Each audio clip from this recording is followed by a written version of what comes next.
Hello, good morning সবাইকে। আশা করছি সবাই ভালো আছো। তো সকালে আমি ছাদে এসেছি, আর এই যে দেখো আমাদের অ্যালোভেরা গাছ, এখান থেকে দুটো এরকম পাতা আমি কেটে নিয়েছি। আসলে আমরা দুজনে, আমি আর দিদি দুজনে আজকে একটু অ্যালোভেরা লাগাবো মাথায়। তো চলো অ্যালোভেরা থেকে জেলটা বার করে নিই। আমি এবার রান্নাঘরে নিয়ে চলে এসেছি।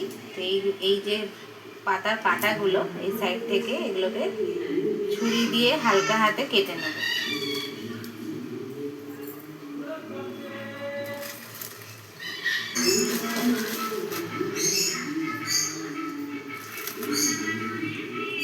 এটাকে ছোট করে নেব, তাহলে কাটতে সুবিধা হবে। প্রচণ্ড কাটা, হাতে নালে ফুটে যাচ্ছে। এই যে দেখো কাঁটাগুলো বার করে দিচ্ছি। এবার মাঝখান থেকে ছিঁড়ে নেব। মাঝখান থেকে ছিঁড়লে জেলটা বার করে নিতে সুবিধা হবে।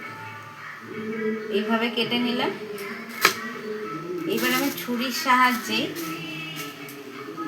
আস্তে আস্তে করে মাঝখানে এরকম করে দাগ দাগ করে কাটবো। কেটে এইভাবে এই দেখো জেলগুলো উঠছে।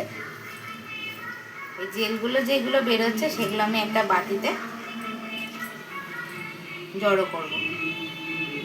তো চলো জেলগুলো বার করে একটা বাটিতে রেখে আমি তোমাদের দেখাচ্ছি।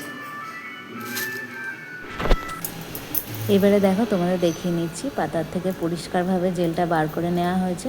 পাতার ভেতরের অংশ এটা, আর পাতার বাইরের অংশটা এটা। একটা গোটা পাতার থেকে বার করে নেওয়া হয়েছে, আর একটা গোটা পাতা রয়েছে। তো এটা আমি মাথায় লাগিয়ে কিছুক্ষণ রাখার পরে মাথাটা শ্যাম্পু করে নেব। তোমরা অ্যালোভেরা জেল কীভাবে ইউজ করো আমাকে কমেন্টে অবশ্যই জানিও। তো চলো টাটা, বাই বাই, আবার দেখা হচ্ছে নেক্সট।